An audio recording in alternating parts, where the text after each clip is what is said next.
So we're back with another little match ramble, and seeing as AEW Dynasty is this weekend, our main event for that match is for that card is a match for the AEW World Championship that we have actually seen before only once. So I thought it'd be a nice little idea to go back and, you know, rewatch it and do that basically to build hype, because I'm really excited for that match and the entire card for Dynasty. Today we're going to be talking about MJF versus Kenny Omega for the AEW World Championship, but not even just for that, just for the to whoever won, obviously would continue having the longest streak of having the AEW Men's World Title. Now, obviously, this was during MJF's first reign in 2023 during the back end past the Beth and New Baby story. So basically, this is in the middle of his feud with Jay White. So even though MJF is the champ, he doesn't enter with the belt because this was during Jay White and MJF's full gear build, which I actually really enjoyed. And Jay White stole the belt off Max, so this was like a side quest that was going on, you know, to kind of commemorate the fact that Max is going to break, or was supposedly going to break, Kenny's record reign. So the match itself, I mean, so bear in mind, I think this is nuts. Kenny was suffering like hell, like going into this. Kenny was really in bad shape. I think this is before his diverticulitis was actually confirmed, but it was definitely like around. And you would say, I think he said he was around 50%. So the fact that you watch this match and think Kenny's performing at that level is insane. Just shows the testament to how good he is.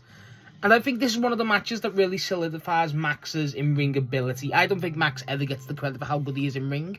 I think Max is a phenomenal wrestler all around, but his in-ring skill doesn't get the credit. And I feel like this is a match that can perfectly prove how good he is in-ring. And honestly, I think it really gives a good detail of what type of wrestler Max is. I don't think Max is, you know, it takes two to tango, it takes two to wrestle. Max is not a controller. Max is someone who kind of he is. He's not someone who's going to set the pace. He's going to be someone who, does his own thing. But, he does that so well, and he'll work around you, but he's not, the guy who's going to set the pace. But Kenny is. Kenny's exactly that, and I think that's why they blend so well. I mean, the match has that big fight feel. The crowd is screaming. Bear in mind, this is only on a random collision. And it's just the match feel, the speed, the pace of it. The match is 30 minutes. It just fucking rips from the get-go. I really enjoy it. I mean, it feels like it is a dick measuring contest between the two, where Kenny's going, to prove that Max, he's this level, and even Max is I've got to prove myself, because, even during the match, Max's cockiness, bear in mind, this is during his quote-unquote face run. Can Max ever have a true face run? When he's there, scumbag, with his beautiful paws, instead of just pieces of shit now. And he's definitely a lot more, you can tell there's a difference between this Max and the Max we have now. In a good way. In a definite good way, because this is the Max I got into wrestling, AEW with. This is one of the main reasons I got into AEW, is this one wrestler. It's a fact, I'll talk about that story one day, probably. But, I mean, it's definitely a difference, and I like how Kenny, again, is still not 100%, but he's still so damn good. The snappiness, the weight, just the pace Kenny sets, and then, it feels like Kenny's trying to just override Max with, constantly going with this, basically how Kenny would in New Japan, not to the level it was with the Okada matches, obviously, but Kenny in New Japan, that style, what I mean is, it's very quick, it's very athletic, it's very sports-based. And then Max isn't about that. Max is about doing these, not old school, but he's definitely more American. It's definitely, I won't say he's not sports entertainment, because he's definitely not. Max is a definite throwback to, older school wrestling, pre-90s, I'd say. And this match really proves it, but, he's an evolution of that too. That's why it makes him a generational talent. He's phenomenal. I'm a big fan of Max, if I've never said it. I love MJF. And I think this match really exemplifies what the different styles in wrestling, especially between these two guys, where, again, Kenny's very athleticism, so Kenny's constantly hitting, V-triggers, the snapdragons he hits here are brutal, there's constant trying to, basically put the pressure on Max, overwhelm him, but when Max does it, Max does a specific, I think it's a DDT, but, he gets the hold differently, he gets a sneaky roll up, Max is, I've been complaining about Willow Nightingale using the slide pin as a finisher recently, and I think that's fucking stupid for a person like Willow, but for someone like Max it works, but even then, it's not the finish to this match. the match just has a great speed to it, and Max will try and control it a bit more, like try and slow it down as, you know, the face, but he's a heel. You know what I mean? And that dick that fits his character where he wants to get it his way, and he'll make it his way. That's what Max is all about. Kenny constantly breaking it. They both obviously get hurt. There's a lot of rope work from Kenny. There's a good bit of airtime, not airtime, but like Max very rarely does. You know, even a dive out the ring. That's like Max always used to put pressure on that, like in the sense of, oh, if he does it, it's a big deal, and very rarely would he do it. It's like a fear, and the crowd will get over. It's a great spot. Max does a bunch of spots as you expect. The handshake spots pokes him in the eye. He's still a bit more respectful than what you expect Max now, like even then, but even towards the end of the match, he does kind of revert back into his dickheadish self. The table spot, I mean, the fucking powerbomb, I don't even think it's a normal powerbomb, it's fucked. How he does that through the table is nuts. Kenny does that to Max through the table. The main problem I have with the match, I will say, the only problem I really have with it is it's at the start of it, so the first 5 to 10, I would say, but all that last sequence, there's no real sequences. It's very big spot, okay, let's wait 2 minutes and show it on a replay. Another one, let's do it on a replay. Another spot, let's do it on a replay. And that's kind of not its fault. It's a TV match, you're going to expect that, but it feels like it was quite heavy on that at the beginning. But the more it goes, it definitely lessens, so that's something I do appreciate, because the match it's build, again, I'm a big guy on build in terms of in the match itself. It really does have that, and I really like it. It just builds up in speed. It's very, even at the start, at a different pace. You can tell this match feels different. You really can.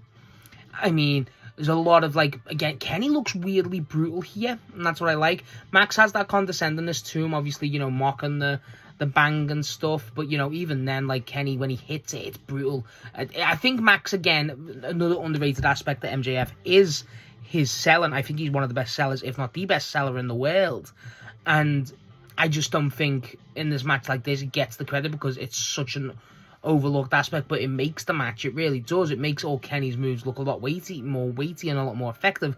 Obviously, considering Kenny's at 50%, you can't not credit Max for that, as well as Kenny.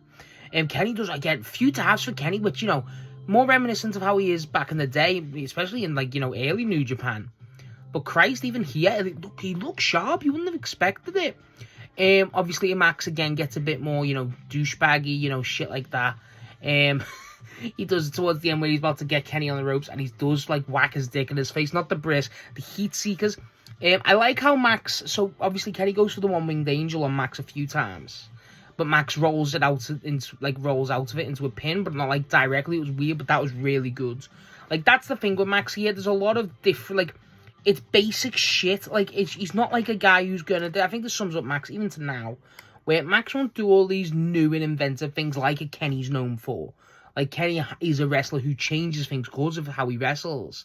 But then, with Max, he's not that type of guy, but he's not designed to be. He'll do the classics, but in his own way, that modernizes them in a way, and it's excellent. It really, MJF's a fascinating wrestler to me. He really is, in terms of his in-ring stuff. I think he's phenomenal. I think he's proven that, and I don't get how people just fucking don't respect that. Again, I really enjoy it. I haven't watched this match since it originally aired, so that's what's insane. And I really fucking enjoyed it.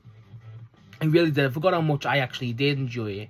I was worried towards the end. So, like, the end, what I do like, the finish from Max is very New Japan-y. So, Kenny obviously goes, so there's a point where, it's constant finisher spots. The kickouts are great too. They don't overdo the kickouts, which I really enjoyed. I thought the kickouts were really well handled. So, Max, better than you, baby. So, he's going for the Panama Sunrise. And he goes...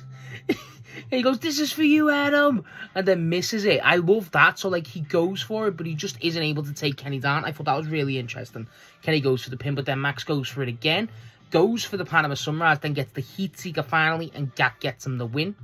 I thought what was cool was, I was worried, because Don Callis comes out midway through the match with the screwdriver, and, like, the crowd start booing, obviously, but I was like, don't let, like, this match be interfered by Callis, have it, cleanly won, and they don't let it affect, like, Callis is there, but he doesn't actually involve, he's just there, barely, he, like, distracts Kenny for one roll-up, but Kenny kicks out anyway.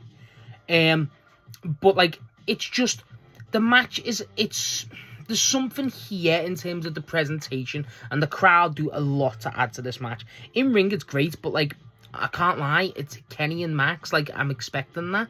But even then, it blows it out park. It feels worthy of the... Like, it feels like they both showed up for the respect of the belt. That's what I really appreciated. Where it's built around of, you know, who's going to have the longest reign of the belt.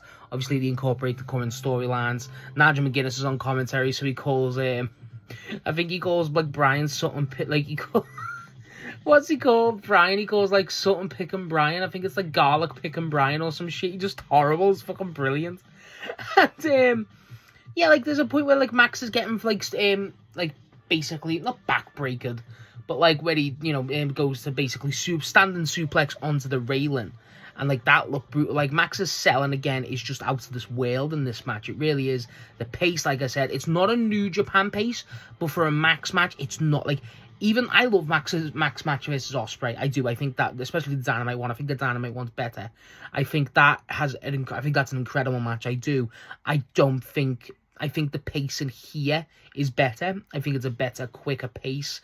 It's a very old school, very reminiscent of Kenny. Again, you wouldn't have expected Kenny to be in such a weaker state compared to his normal, natural 100, what he's used to. So, that's what I really got to give credit to this match. And overall... It's a very fun match. It's like, again, it's like 30 minutes and it flies. It doesn't drag. It feels wavy. It just, there's something special to it. And it feels like it has that extra layer that not a lot of matches can have. Especially just from the get-go, which this does. And it really deserves that. I think what kind of gets me is, one, like I've said, Kenny's just whole thing of not being 100% in the match. But also, what I do really fucking interest me about it is, this is their first match ever with each other. This is a chemistry that's going to grow and grow. This is why I wanted to talk about, because obviously Dynasty, I don't know when we're going to release this, Friday or Saturday. Probably Friday, knowing me. This match very much has